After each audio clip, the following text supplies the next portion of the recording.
I will retire at the right time, August 2027, subject to divine intervention. सियासत का रंग कुछ ऐसा चढ़ा, कल जो विपक्षी था आज वो गमगीन खड़ा। धनखड़ जी गए क्या सेहत से परेशान, या फिर राजनीति ने कर दिया उनका मान अपमान। 21 जुलाई की शाम 6 बजे तक उपराष्ट्रपति जगदीप धनखड़ अगले दिन के कार्यक्रम को अंतिम रूप दे रहे थे। 2 दिन बाद एक दौरा और सुबह राज्यसभा की अध्यक्षता। उन्होंने सभी को मिलकर काम करने और लड़ाई न करने की सलाह दी। कुछ भी असामान्य नहीं लग रहा था, लेकिन रात 9 बजे अचानक उनका इस्तीफा देश के सामने आ गया। देखने में तो ये बहुत सामान्य सी बात लग रही है, पर जो जैसा दिखता है वो वैसा होता नहीं है। जब हमारी टीम इनके इस्तीफे के पीछे के कारणों का जानने का प्रयत्न कर रही थी, तब हमें 4 सबसे मुख्य कारण नजर आए, जिसमें एक कारण तो ऐसा है जो इस तरह से इस कड़ी से जुड़ेगा हमने सोचा भी नहीं था। तो आइए जानते हैं उपराष्ट्रपति के इस्तीफे के पीछे कारण क्या था। पहला, जस्टिस वर्मा कैसे उपराष्ट्रपति का पद खा गए। आइए इसको समझते हैं। असल में आपको याद हो तो जगदीप धनखड़ जी जस्टिस वर्मा के खिलाफ हाथ धोकर पीछे पड़े थे। क्यों पड़े थे, समझते हैं इसको। देखिए, जगदीप धनखड़ साहब पहले वरिष्ठ अधिवक्ता वकील रह चुके हैं। ऐसे में वरिष्ठ अधिवक्ता ने यह ऑब्जर्व किया कि एक हाईकोर्ट जज जस्टिस वर्मा के घर में 15 करोड़ रुपए जले हुए मिलते हैं।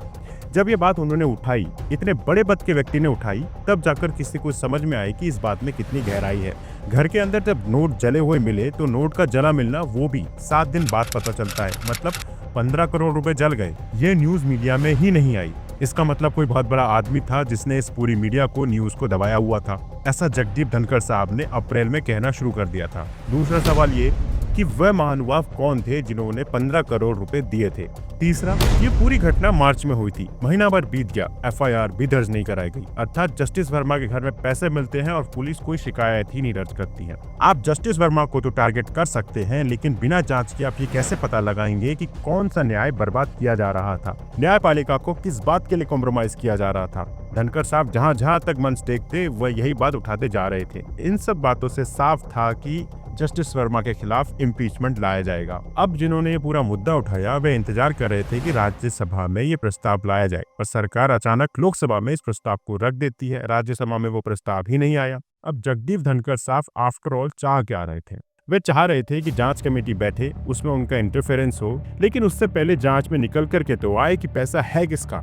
ये कहानी ये चाह रहे थे। इन सब मामलों को लेकर जगदीप धनखड़ जी ने मीटिंग रखी थी, जिसकी शाम 4:30 बजे धनखड़ जी की अध्यक्षता में बैठक होनी थी। लेकिन उस समय पर नड्डा जी और रिजिजू जी साहब दोनों ही एब्सेंट हो जाते हैं, दोनों उस मीटिंग में नहीं आते हैं। उपराष्ट्रपति मीटिंग ले रहे हैं और 2 नेता वहां पहुंचे नहीं, और न ही इसकी कोई कंफर्मेशन दी जाती है और कहा जाता है कि सर इस मीटिंग को टाल दीजिए। जस्टिस वर्मा का मामला धनखड़ साहब लीड करना चाह रहे थे, पर उन्हें करने नहीं दिया गया। दूसरा रीजन क्या था? आपको याद होगा, अमेरिका लगातार भारत के अंदर जीएम फसलें बेचना चाह रहा था, मांसाहारी दूध बेचने का प्रयास कर रहा था। हम इन चीजों पर लगातार कहे जा रहे हैं कि ये होने नहीं देंगे। भारत में किसानों के लिए एक लीडर के रूप में आप इन दिनों दिखाई दे रहे थे। हालांकि किसान संघ भी इनसे ज्यादा खुश नहीं रहते, क्योंकि आप सत्ता पक्ष के साथ सुनाई देते हैं। ऐसे में फिर भी अपने आप को किसान पुत्र जाट नेता कह करके किसान प्रूफ करने में बड़ी मेहनत कर रहे थे। रिसेंट डेज में कुछ पिछला एक वीडियो वायरल हो रहा है, जिसमें शिवराज सिंह चौहान उनसे कह रहे थे कि मैं आपसे अनुरोध कर रहा हूं, किसानों से आपने वादे ही वादे किए हैं। ये कहते हुए इन्होंने किसानों से आप बातचीत क्यों नहीं कर रहे हैं, मंच पे ये बात उठाई थी। इस समय पर बहुत वायरल हो रहा है कि इस्तीफे की वजह ये तो नहीं है कि किसानों के मसले पर धनखड़ साहब चुप नहीं हो रहे थे और उन्हें चुप करने का प्रयास किया जा रहा था। तीसरी चीज एक और निकल कर आती है, वो है कि सदन के प्रथम दिन पर नड्डा साहब और धनखड़ साहब के बीच एक थोड़ी सी गर्मागर्मी देखी गई, जिसमें धनखड़ साहब से नड्डा साहब कहते हुए दिखाई दिए कि बात तो केवल मेरी ही जाएगी।